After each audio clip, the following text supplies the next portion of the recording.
Celular da Xiaomi bom e barato, tô aqui com o Redmi A7 Pro e hoje você vai conferir algumas configurações desse aparelho.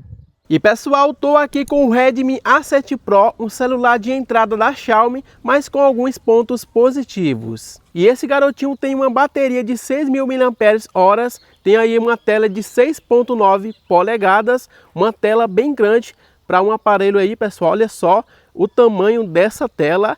E esse aqui é um Xiaomi indicado para aquelas pessoas que querem utilizar a rede social. Então, para você que quer pegar um Xiaomi ali, pessoal, na faixa de preço de 800 a R$1.000, vai de Redmi A7 Pro. Ele tem a opção também, pessoal, da taxa de atualização de 120 Hz, tá? Olha só que incrível! Quando você ativa essa função de taxa de atualização de 120 Hz aqui no Xiaomi Redmi A7 Pro, a tela fica mais fluida. E olha só, pessoal, que belezura de aparelho. É um aparelho aí, pessoal, que não está custando caro, ok? Dá para qualquer pessoa comprar. Redmi A7 Pro, muito incrível mesmo, tá? Uma telona aí bem inspiradora. Olha só esse conjunto de câmeras aqui, ó, 13 megapixels.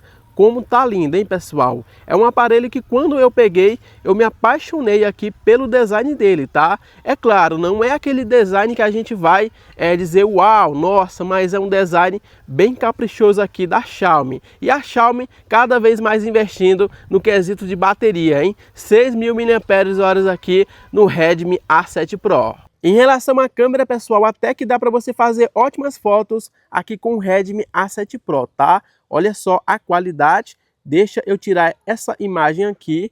Olha só, a imagem aí até que é boa, tá? E é claro, pessoal, por ser um aparelho de entrada, a gente não vai aí esperar muito desse aparelho, mas a qualidade da foto também não deixa a desejar. E esse aparelho aqui que eu tô segurando, ele é a versão de 128 por 4 GB de memória RAM. Tem também aqui as opções de retrato, tá? Olha só, e noturna. E em relação a vídeo, pessoal, a gente tem aí 720 por 30 fps e 1080 por 30 fps, tá? E o processador que a gente vai ter aqui nesse garotinho é o octa-core e ele tem também aqui leitor de impressão aqui pela tecla lateral, ok? E é isso, pessoal, esse aqui é o Redmi A7 Pro, um celular da Xiaomi de entrada, mas que vai atender muito bem os usuários, tá? É claro, o link de compra na descrição. E é isso, valeu e até o próximo vídeo.